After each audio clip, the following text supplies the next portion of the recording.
اعوذ باللہ من الشیطان الرجیم بسم اللہ الرحمن الرحیم صلو علی الحبیب صلی اللہ تعالی علی محمد۔ احباب ذی وقار، رمضان المبارک کا آخری عشرہ شروع ہونے والا ہے۔ آخری عشرہ میں اعتکاف کرنا سنت رسول صلی اللہ علیہ وآلہ وسلم ہے۔ کریم آقا علیہ الصلوۃ والسلام کا اعتکاف کے حوالہ سے جو معمول تھا، حضرت عائشہ رضی اللہ تعالی عنہ روایت کرتی ہیں، کریم آقا علیہ الصلوۃ والسلام رمضان المبارک کے آخری عشرہ کا اعتکاف فرمایا کرتے تھے، یہاں تک کہ آپ کی وفات کا وقت قریب آ گیا، یعنی آپ اپنے آخری وقت تک سنت اعتکاف کیا کرتے تھے۔ اس کے بعد آپ کی ازواج مطہرات کا بھی یہی معمول رہا، وہ بھی رمضان المبارک کے آخری عشرہ میں اعتکاف فرمایا کرتی تھی۔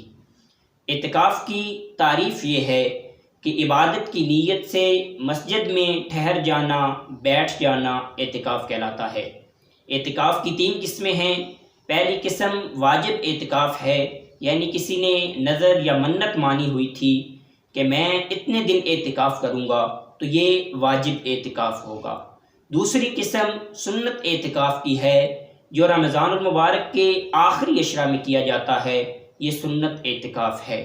اور تیسری قسم مستحب یا نفلی اعتکاف کی ہے، جو آپ کسی بھی وقت کر سکتے ہیں، بس نیت کر کے مسجد میں بیٹھ جائیں اور جب مسجد سے نکلیں گے تو اعتکاف ختم ہو جائے گا۔ اعتکاف بیٹھنے کے لیے جو شرائط ہیں، جو شخص اعتکاف بیٹھنا چاہتا ہے اس میں ان شرائط کا ہونا ضروری ہے۔ سب سے پہلے اعتکاف بیٹھنے والا شخص مسلمان ہو، کافر کا اعتکاف نہیں ہوتا۔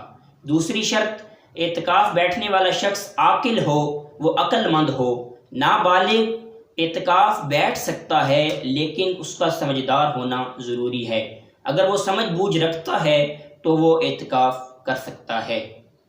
اس کے بعد مسجد میں اعتکاف بیٹھنا ضروری ہے۔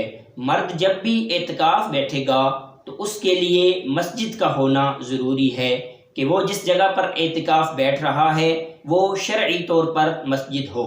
اس کے بعد اعتکاف بیٹھنے والا شخص، اس کا پاک ہونا ضروری ہے، وہ جنابت سے یا کسی بھی طرح کی غلاظت سے پاک ہو، اس کی پاکیزگی بھی ضروری ہے۔ اس کے بعد اعتکاف سنت کفایہ ہے۔ اگر ایک علاقے کی یا گاؤں کی جو مساجد ہیں ان میں کوئی ایک شخص بھی اعتکاف بیٹھ جاتا ہے تو یہ سنت کفایہ ہے، یہ ادا ہو جاتی ہے۔ اگر کوئی بھی اعتکاف نہیں کرتا تو پھر سارے علاقے کے یا گاؤں کے لوگ تارک سنت ہوں گے۔ اعتکاف کس وقت سے شروع ہوتا ہے؟ اعتکاف کے شروع کا وقت غروب آفتاب سے پہلے ہے۔ 20 رمضان المبارک کو غروب آفتاب سے قبل، یعنی 21 رمضان المبارک شروع ہونے سے پہلے اعتکاف کی نیت کر کے مسجد میں بیٹھ جانا چاہیے۔ اگر اس نے اعتکاف کی نیت نہیں کی اور غروب آفتاب ہو چکا ہے تو پھر اس کا اعتکاف نفلی ہوگا، وہ سنت اعتکاف نہیں سمجھا جائے گا۔ دوران اعتکاف جو کام کرنے جائز ہیں ان میں یہ ہے کہ معتکف حضرات مسجد میں کھانا پینا کر سکتے ہیں، وہاں پر لباس تبدیل کر سکتے ہیں، وہاں پر سو سکتے ہیں۔ یہ تمام امور ان کے لیے جائز ہیں جو کہ عام حالات میں مسجد میں کرنے جائز نہیں ہوتے۔ لیکن جب ایک شخص اعتکاف بیٹھ جاتا ہے تو اس کے لیے مسجد میں کھانا پینا اور وہاں پر سونا جائز ہوگا۔ جن چیزوں سے اعتکاف ٹوٹ جاتا ہے وہ مسجد سے بغیر کسی حاجت کے نکل جانا۔ مسجد سے نکلنے کے لیے اگر تو حاجت شرعی ہے یا طبعی ہے تو مسجد سے نکلنا جائز ہے، یعنی اس نے پخانہ یا پیشاب کے لیے باہر جانا ہے، یا پھر وضو وغیرہ کے لیے باہر جانا ہے، یا فرض غسل کے لیے باہر جانا ہے تو وہ مسجد سے نکل سکتا ہے۔ اس کے لیے بھی بہتر یہ ہے کہ اگر مسجد میں ہی وضو کرنا ممکن ہو لیکن صورت یہ ہو کہ پانی مسجد میں نہ گرے تو وہ مسجد سے ہی وضو کر لے، باہر جانا جائز نہیں ہوگا۔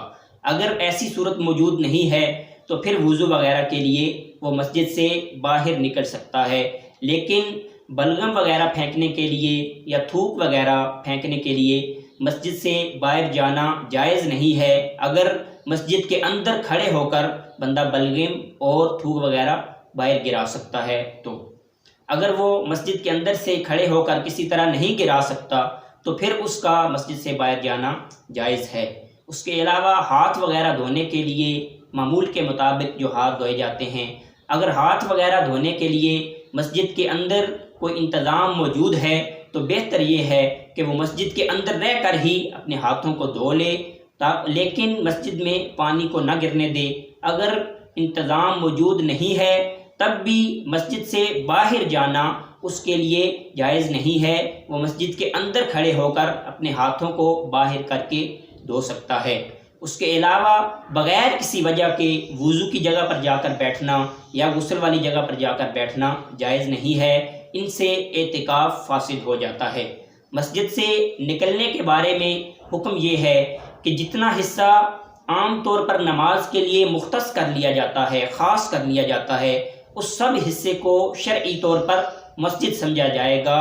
جب بندہ اس حصے سے باہر نکلے گا تو اس کا اعتکاف فاسد ہو جائے گا، یعنی مسجد کا صحن، مسجد کا برآمدہ اور جو کمرہ ہوگا وہ مسجد میں شامل ہوگا، اور مسجد کا چھت، اور اگر ڈبل یا ٹرپل منزلہ مسجد ہے تو اس کی ساری منزلیں مسجد میں ہی شامل ہوں گی۔ ان کا شرعی حکم وہی ہوگا جو مسجد کی پہلی منزل کا ہے۔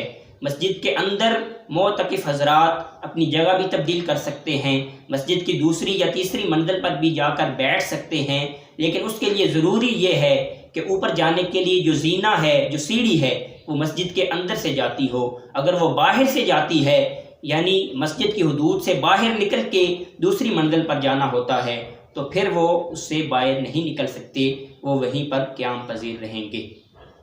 اعتکاف کو ختم کرنے کا جو وقت ہے وہ جب چاند شوال کا چاند نظر آ جائے اسی وقت اعتکاف کو ختم کیا جا سکتا ہے، لیکن افضل یہ ہے کہ بندہ اعتکاف کو ختم کرنے کے بعد بھی مسجد میں ٹھہرا رہے اور عید کی نماز پڑھنے کے لیے مسجد سے ہی جائے، یہ اس کے لیے افضل ہے۔ بہرحال وہ جب چاند نظر آ جائے اعتکاف کو ختم کر سکتے ہیں۔ وما علیہ الا البلاغ المبین۔